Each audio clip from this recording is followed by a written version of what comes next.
नमस्कार। हरियाणा विधानसभा चुनाव में आखिर कौन बाजी मारेगा? कांग्रेस या बीजेपी या जेजेपी, आम आदमी पार्टी और अभय सिंह चौटाला ये मिलकर खेला कर देंगे दोनों के साथ, या गठबंधन में सरकार बनेगी? सबसे बड़ा महत्वपूर्ण सवाल है। किसान आंदोलन का असर कितना दिखेगा? विनेश फोगाट अंतर्राष्ट्रीय स्तर पर खेल जीत नहीं पाई, उस पर साजिश का आरोप लगाया जाता है। क्या उसका असर हरियाणा विधानसभा चुनाव में फर्क पड़ेगा? जब चुनाव नजदीक आए तब बेरोजगार नौकरियां भी याद आई, बेरोजगार भी याद आए। क्या बेरोजगारी का मुद्दा सत्ता का केंद्र बना? आखिर क्या होगा? कौन बाजी मारेगा? हरियाणा कांग्रेस में गुटबाजी का खेल भी सभी जानते हैं कि कांग्रेस में किस प्रकार का गुटबाजी है। दो पैरेलल समानांतर सत्ता केंद्र बने हैं, एक तरफ हुड्डा परिवार तो दूसरी तरफ शैलजा कुमारी और रणदीप सिंह सुरजेवाला।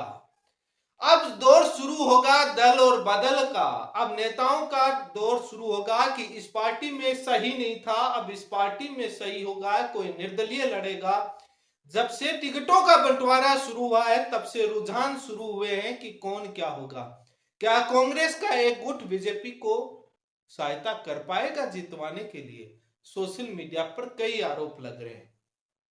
क्या जाट बीजेपी की खाट खड़ी करेगा या कांग्रेस की खाट खड़ी कर देगा? जातिगत समीकरण क्या कहते हैं? जाट एससी एसटी यदि एक तरफ हो गए तो किसकी सरकार बना पाएंगे? यदि जाटों के वोट का ध्रुवीकरण हो गया तो क्या होगा? चंद्रशेखर आजाद की पार्टी ने गठबंधन कर लिया दुष्यंत चौटाला के साथ, तो क्या एससी एसटी के वोटों का ध्रुवीकरण होगा? तो दूसरी तरफ अभय सिंह चौटाला ने बसपा पार्टी मायावती की पार्टी के साथ गठबंधन कर लिया, तो क्या जाट एससी एसटी एक साथ होंगे? एससी एसटी के वोटों का ध्रुवीकरण होगा? कांग्रेस को नहीं मिल पाएगा या बीजेपी को नहीं मिल पाएगा? सबसे बड़ा सवाल है। कई समीकरण बनते हैं, जातिगत समीकरण भी। हालांकि चर्चा होती है कि जाति के आधार पर क्यों ये बातें हो रही हैं। जो पार्टियां टिकट का बंटवारा करती हैं वो भी ये रीजनिंग इंजीनियरिंग अप्लाई करती हैं।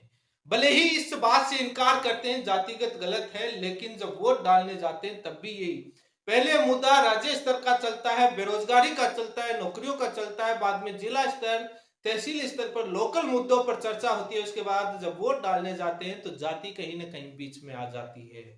इसलिए जातियों पर समीकरण पर इंजीनियरिंग की जाती है कि कौन सा कितना वोट किधर जाएगा। किसान आंदोलन का क्या असर पड़ेगा? विनेश फोगाट अंतरराष्ट्रीय स्तर पर खेल जीत नहीं पाई, मात्र महज 100 ग्राम वजन ज्यादा होने से बाहर हो गई। आरोप लगाया गया कि ये एक साजिश का खेल है। क्या वो कांग्रेस से चुनाव लड़ेगी? यदि इसको एक साजिश का खेल बताकर हरियाणा विधानसभा चुनाव पर फर्क पड़ेगा? जाट बीजेपी की खाट खड़ी करेगा? दूसरा है सवाल, बीजेपी सांसद कंगना रनौत ने किसान आंदोलन पर एक बयान दिया, उसका कितना असर पड़ेगा? जातिगत जनगणना को लेकर भी उनका बयान है कितना? क्या वो खेल ना हो जाए? जब लोकसभा चुनाव था तब 400 पार का नारा लगा और किसी सांसद ने कहा कि हम संविधान बदलेंगे। विपक्ष ने उस नारे को इस प्रकार से यूज किया कि पूरे देश में नैरेटिव सेट कर दिया कि बीजेपी के 400 सीट आते ही संविधान बदल देगी। तो एससी एसटी वोट कटकर निकल लिए ओबीसी कि संविधान बदल देंगे, आरक्षण, और संविधान बदलने को आरक्षण से जोड़ते हुए इस प्रकार से नैरेटिव सेट हुआ कि 400 तो कहां, बीजेपी बहुमत से दूर रह गई। आखिर ये जातिगत जनगणना, किसान आंदोलन पर इस प्रकार के बयान देना क्या बीजेपी के लिए ही खतरनाक घातक साबित ना हो जाए? या बीजेपी के समर्थक हैं या बीजेपी को काटना चाहते हैं, ये पता नहीं, समझ से बाहर है। ये जनता में कई मुद्दे चर्चा के विषय हैं। बीजेपी ने हरियाणा में चुनाव से पहले अपना मुख्यमंत्री तो बदल दिया। मनोहर लाल खट्टर की जगह नायब सिंह सैनी को मुख्यमंत्री तो बना दिया ओबीसी से, लेकिन क्या बाजी मार पाएगी बीजेपी? सबसे बड़ा सवाल है। क्योंकि बेरोजगारी, नौकरियों का मुद्दा सत्ता केंद्र बनता हुआ जा रहा है, तो दूसरी तरफ किसानों के मुद्दे भी बनते हुए जा रहे हैं। तो दूसरी तरफ कंगना रनौत के बयान का भी काफी विरोध हो रहा है। तो एक तरफ कांग्रेस जातिगत जनगणना का बार बार बातें कह रही है और आरक्षण को लेकर बार बार बातें कह रही है, तो बीजेपी दूसरी तरफ जातिगत जनगणना मुद्दे पर चुप होती हुई नजर आ रही है और उसका इनडायरेक्ट तौर पर विरोध भी हो रहा है। कंगना रनौत के सांसद के बयान का किस प्रकार से कितना विरोध होता है, क्योंकि उन्होंने पहले भी दिया तो एक बॉर्डर पर उनके किसी जवान ने, महिला जवान ने थप्पड़ भी मारा था, लेकिन वो गलत था कि ऐसे नहीं करना चाहिए था। लेकिन फिर से किसानों आंदोलन पर बयान आया है तो उसका वहां के कई किसान नेताओं ने विरोध दर्ज किया और इस पर आपत्ति जताई। लेकिन इसका विधानसभा चुनाव के अंदर कितना विरोध झेलना पड़ेगा बीजेपी को, जब रैलियां होगी तब पता चलेगा। क्योंकि जब लोकसभा चुनाव की रैलियां हो रही थी तब दुष्यंत सिंह चौटाला और बीजेपी के तमाम नेताओं को और जेजेपी को काले झंडे दिखाए जा रहे थे और जनता सवाल पूछ रही थी। यदि वैसा ही विरोध होता है तो बाद में किसको कितना नुकसान झेलना पड़ेगा। तो दूसरी तरफ कांग्रेस की गुटबाजी का भी खेल सभी के सामने है। उस गुटबाजी का फायदा क्या बीजेपी को मिलेगा? ये दो सत्ता केंद्र बने हैं समानांतर पर, एक तरफ हुड्डा परिवार तो दूसरी तरफ कुमारी शैलजा और रणदीप सिंह सुरजेवाला। इसका कितना फायदा कौन सी पार्टी उठा पाएगी, ये निर्भर तय करेगा कि इन दोनों गुटबाजी में किसको कितनी सीटें मिलती हैं। लड़ाई है असली इस गुटबाजी में मुख्यमंत्री को लेकर, आखिर मुख्यमंत्री कौन बनेगा। कांग्रेस में गुटबाजी का खेल भी सभी को मालूम है। दो समानांतर केंद्र हैं, एक तरफ हुड्डा परिवार है तो दूसरी तरफ शैलजा कुमारी और रणदीप सिंह सुरजेवाला। कांग्रेस इनकार करती है कि कोई गुटबाजी नहीं है, सब एक हैं। लेकिन जब कांग्रेस की वहां हरियाणा में रैलियां होती हैं, जब अलग अलग नाम से निकलती हैं, तब कोई वहां नहीं जाता, कोई यहां नहीं जाता। किस प्रकार का बयान है। हरियाणा की नेता शैलजा कुमारी मुख्यमंत्री बनने को लेकर एससी एसटी से मुख्यमंत्री क्यों नहीं बन सकता, यह बयान देकर क्या हुड्डा परिवार को मैसेज देना चाह रही है? आखिर खेल क्या है? कांग्रेस का गुट क्या बीजेपी को सहायता केंद्र बन पाएगा? गुटबाजी बीजेपी इस बात का फायदा उठा पाएगी कांग्रेस की इस गुटबाजी का? सबसे बड़ा सवाल है। किसान आंदोलन का असर कांग्रेस को फायदा मिला हरियाणा लोकसभा चुनाव में। किसान क्या विधानसभा के, क्योंकि जब किसानों का आंदोलन हुआ तो हरियाणा, पंजाब और यूपी पश्चिमी का काफी ज्यादा प्रभावशाली एरिया था। तो किसान आंदोलन का असर, क्योंकि जब लोकसभा चुनाव हो रहे थे तब दुष्यंत चौटाला से काफी सवाल किसान नेता जगह जगह घेर रहे थे, बीजेपी के नेताओं को घेर रहे थे। क्या विधानसभा चुनाव में नहीं घेरेंगे? यदि वो विरोध का सामना करना पड़ा तो बाद में कितने वोटों की कटिंग लग पाएगी, सबसे बड़ा सवाल है। आखिर आम आदमी पार्टी, दुष्यंत चौटाला की जेजेपी पार्टी, कांग्रेस सारे मैदान में है, गठबंधन है और अभी मुद्दे उठ रहे हैं, कई चीजें चर्चा को लेकर है। लेकिन सबसे बड़ा सवाल यही टिका हुआ है कि आखिर टिकटों का बंटवारा किस प्रकार से होता है। बीजेपी की लिस्टें जारी हो गई तो नाराजगी भी नेताओं की, जिनकी टिकट कटी, नाराजगी सामने आ गई। कोई निर्दलीय लड़ेगा, कोई दल बदल करेगा। लेकिन सबसे बड़ा सवाल होगा कि आखिर होगा क्या। अभी चुनाव का खेल टिकटों के बाद मंडेगा, मैदान असली खेल में टिकटों के बाद आएगा, क्योंकि किसको कौन कितना अंडरकटिंग लगाएगा नाराजगी टिकट कटने से, और क्या जातिगत समीकरण बनता है, वो खेल तो बाद में ही पूरा सामने आएगा जब दोनों पार्टियों की टिकटें सामने आ जाएंगी। लेकिन गठबंधन का दौर शुरू हुआ, आजाद जब जातिगत समीकरण को देखें तो जेजेपी दुष्यंत चौटाला की पार्टी 70 सीट पर लड़ेगी और आजाद चंद्रशेखर की पार्टी, जो आजाद पार्टी है चंद्रशेखर जी की, वो 20 सीटों पर लड़ेगी। ये एससी एसटी के लिए एक मानी जाती है कि काफी वोटर इनके वो है।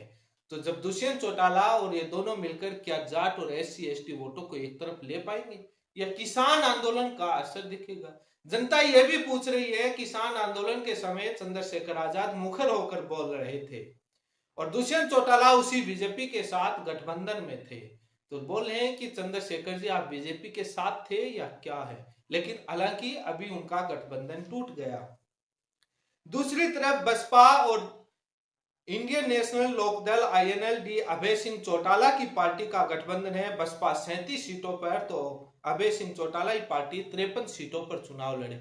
बसपा भी SC/ST वोटों का एक केंद्र बिंदु माना जाता है, काफी वोटर हैं। क्या SC/ST का वोटों का इस प्रकार से बसपा और आजाद पार्टी यदि ले जाएगी तो कांग्रेस को क्या मिलेगा? क्या कांग्रेस सत्ता से दूर रह जाएगी? और क्या बीजेपी को क्या मिलेगा? सबसे बड़ा। और इधर देखा जाए तो जाट के वोटों का ध्रुवीकरण होता है। पीछे के चुनाव का इतिहास देखेंगे तब भी पता लगेगा। लेकिन हरियाणा के एक मंत्री का बयान आता है कि यदि हम सरकार बना भी ली, कांग्रेस की दुर्भाग्य से कैसे भी बन भी गई, तो हम 6 महीने नहीं पकड़ेंगे, दिल्ली वाले सरकार गिरा देंगे। आखिर क्या यही खेल होता है जो विपक्ष लगातार आरोप लगाता आया है? लेकिन हरियाणा बीजेपी सरकार ने पत्र लिखा, हरियाणा चुनाव की तारीखें बदली। 2019 थोड़ा सा पीछे का इतिहास देखें तो हरियाणा विधानसभा चुनाव में 90 सीटें हैं। कांग्रेस को 2019 में 31 सीटें, बीजेपी को 40 सीटें, जेजेपी को 10 सीटें, INLD को 1, अन्य को 8 और बीजेपी और जेजेपी ने मिलाकर सरकार बना ली। 2024 की बात की जाए तो इंडिया गठबंधन को 5 सीटें मिली 10 लोकसभा में से और NDA को 5 मिली, दोनों का आधा आधा रहा। लेकिन देखा जाए तो इस बार क्या होगा, लोकसभा चुनाव 2019 में कांग्रेस को बिल्कुल भी सीटें नहीं मिली थी, लेकिन इस बार कांग्रेस को काफी सीटें मिल पाई और कहीं ना कहीं बीजेपी के प्रति एंटी कमेंसी दिखी। लेकिन लोकसभा के मुद्दे अलग होते हैं और राज्यसभा के मुद्दे अलग होते हैं, दोनों की कंपैरिजन नहीं की जा सकती। लेकिन बेरोजगारों का मुद्दा आखिर सेंटर बना, CET किस प्रकार से अभिशाप बना और हरियाणा के बेरोजगार किस प्रकार से मुद्दा उठा रहे थे सभी को पता है। राजस्थान में भी CET अभिशाप बना, अब जाकर के मिनिमम 40% पर सबको पास करने का निर्णय लिया और 15% के अंदर किस प्रकार से 15 गुना 4 गुना कितने भी गुना में किस प्रकार से वो ही रिपीट होते हैं वो सभी को मालूम है। किस प्रकार से पेपर लीक या पेपर सेंटर पर ऑनलाइन पेपर हैक की खबरें आती हैं और ऐसा ही भर्ती का फर्जीवाड़ा होता है। बीजेपी कहती है कि पर्ची खर्ची की सरकार चलती थी और पर्चियों से नौकरी मिलती थी, तो आखिर ये फर्जीवाड़े भी तो कई सामने आए हैं, उन पर क्या कहना है? कितनी भर्तियां निकाली, प्राइमरी टीचर की भर्ती पिछले काफी सालों से नहीं आई, अब आई मात्र नाम मात्र पदों पर। लेकिन कितनी भर्तियां निकाली वो तो हरियाणा के बेरोजगार तय करेंगे। आखिर क्या होता है, आप कमेंट करके बताएं कि आखिर हरियाणा के आप जिस एरिया से आते हैं वहां पर कौन सी पार्टी का कौन से सांसद है, कौन सा चुनाव आपको सांसद नहीं विधायक चुनाव लड़ रहा है, किस पार्टी से क्या समीकरण बन रहे हैं, कौन जीतता हुआ नजर आ रहे हैं, आप अपना भी ओपिनियन बताएं। अभी कई समीकरण बनेंगी टिकटें आने के बाद, लेकिन कांग्रेस की गुटबाजी, कांग्रेस इनकार कर रही है। लेकिन हरियाणा के अंदर अलग अलग स्तर पर कई अभियान जारी हुए, तब वहां पर अलग अलग यात्राएं निकली, तब हुड्डा पर और शैलजा और रणदीप सिंह सुरजेवाला के इनके गुटबाजी सामने आई। हालांकि यह भी लगा कि हरियाणा के प्रभारी पर आरोप भी लगे कि वो फोन नहीं उठाते, वो एक पक्षीय कार्रवाई करते हैं। लेकिन जब कांग्रेस की कमेटी की मीटिंग होती है दिल्ली में, तो वहां पर सबको पास में बैठाया जाता है, एक जगह बैठा करके मैसेज दिया जाता है कि कोई गुटबाजी नहीं है। ये टिकटों के बाद खेल होगा कि कौन सा हुड्डा परिवार अपने पक्ष के कितने लोगों को टिकट दिलवा पाता है, रणदीप सिंह सुरजेवाला और कुमारी शैलजा अपने गुट के कितने लोगों को टिकट दिलवा पाते हैं। उसी हिसाब से मुख्यमंत्री वाला भी खेल होगा। यदि वो नहीं मिली तो क्या अंडर कटिंग लगेगी, और अंडर कटिंग लगी वोटों का तो बाद में बीजेपी को फायदा हो सकता है और अन्य पार्टियां फायदा उठा सकती हैं। इस गुटबाजी का अन्य पार्टियां फायदा उठा सकती हैं। लेकिन किसान आंदोलन और वो तमाम लेकर काफी नाराजगी है और काफी मुद्दे हैं।